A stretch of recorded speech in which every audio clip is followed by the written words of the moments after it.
Oh my goodness, there's like dog hair all over the lens. What have I been doing this whole time? This is Your Art This Month. It's back. The Your Art This Month is back. This room is back. I'm back. You're back. This is my back. I could use a snack. I've gotten off track. Hello, Doodlebugs. It's Mary, and this is Your Art This Month, returning from the dead. Coincidentally, I started this series 2 years ago, almost to this day, and it has been put to rest a little bit. Some of you may notice that I have been on a bit of a hiatus. It feels so good to be back. A little conflicting, a little stressful, but it's fun. Over my hiatus, I noticed that many people were requesting to see more Your Art This Month videos, and so it was something that I wanted to dive back into. I want to spark your creativity through these videos, and I've found that what helps me out when I'm in a creative funk or just a little lost or needing more inspiration, it's very helpful to talk to other creators and other artists. And so I hope through this series, sharing my stories and what I'm going through will help you, as well as showcasing what you are making out there and doing some group projects and challenges together to get us all making stuff and things. I feel excited and a little nervous to be coming back from this hiatus. It was much needed. It was an amazing time away from the internet and creating in a way that I used to, but I'm also kind of scratching at the door to get back in. So you may have a lot of questions about the hiatus, where I've been, why I haven't been making videos here, why toilet paper is so easily accessible on my desk. Let it all out through your nose. So I want to touch on that a little bit in this video before issuing a group challenge for us to do this month. The reason I've been on a bit of a hiatus and not very present online lately is because somebody caught a case of the YouTube burnout.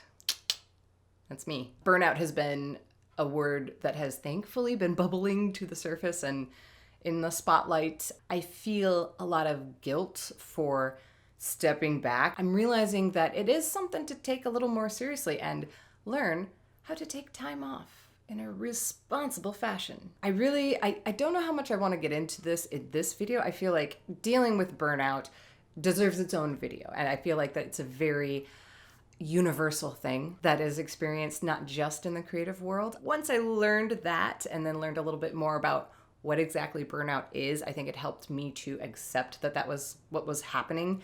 And the only way to move forward would be to stop and maybe step back a little bit. And that's a very difficult thing to do.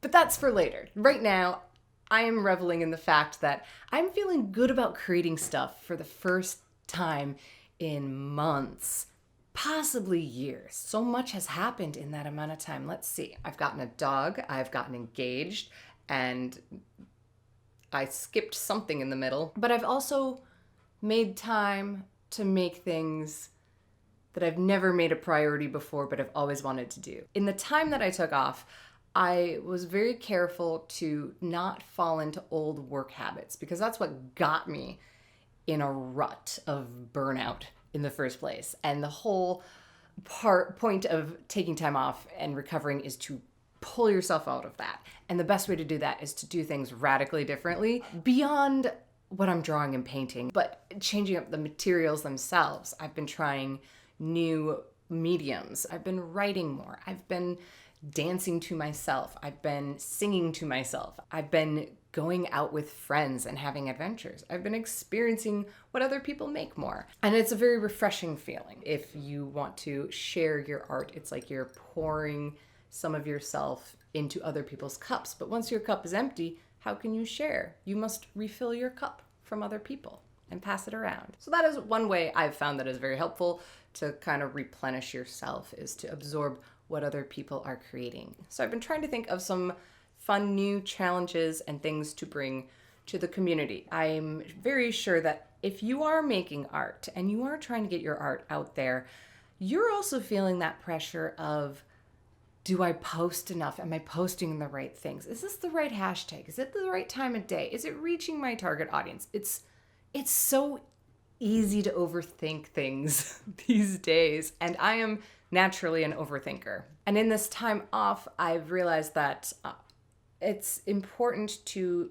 pause and reflect occasionally on yourself as an artist, which feels very pretentious and narcissistic, but hey, we're on YouTube, so. Oh, my reflection. So in this process of knowing thyself, I've learned that as a creator, I work best when I have room to improvise and make mistakes. But I have learned that I tend to get hyper focused on whatever project I'm doing. I'm going to sit down. I'm not going to take breaks. I'm not going to look up for it.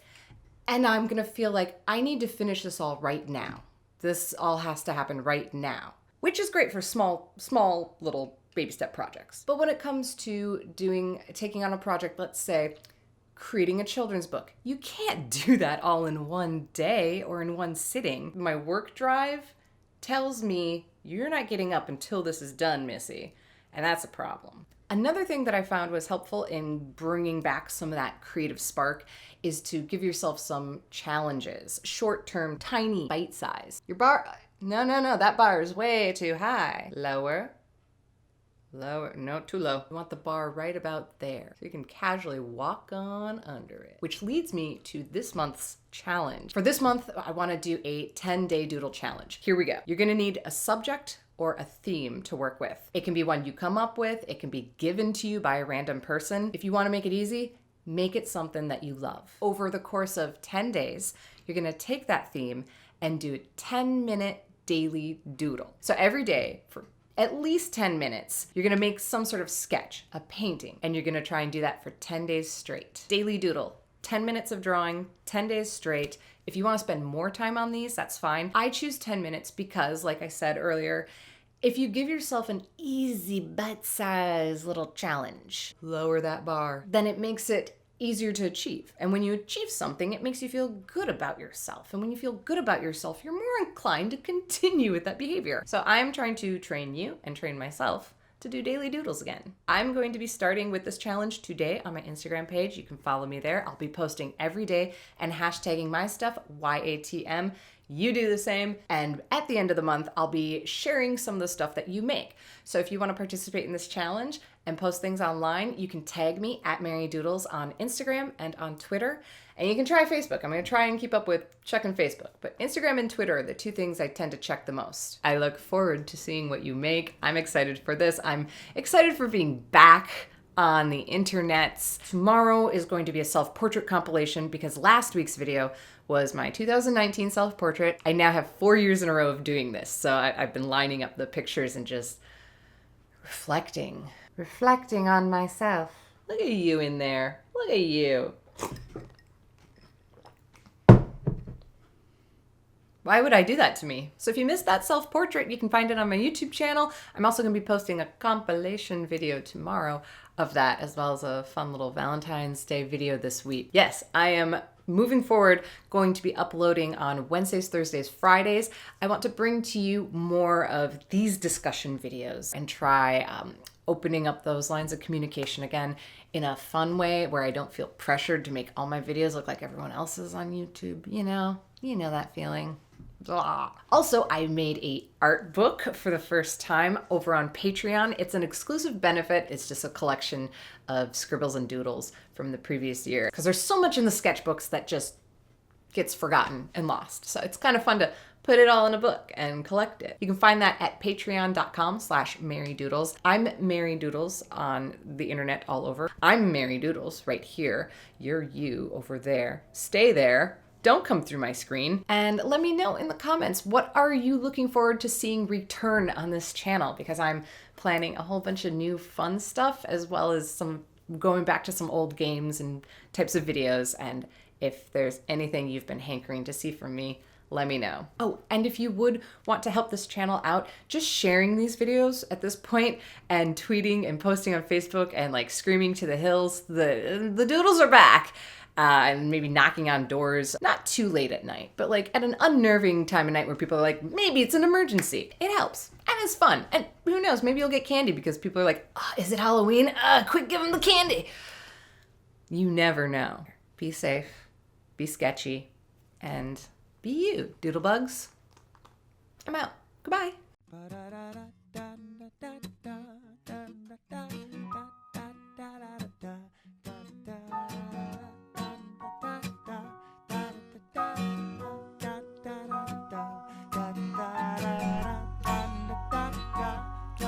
da.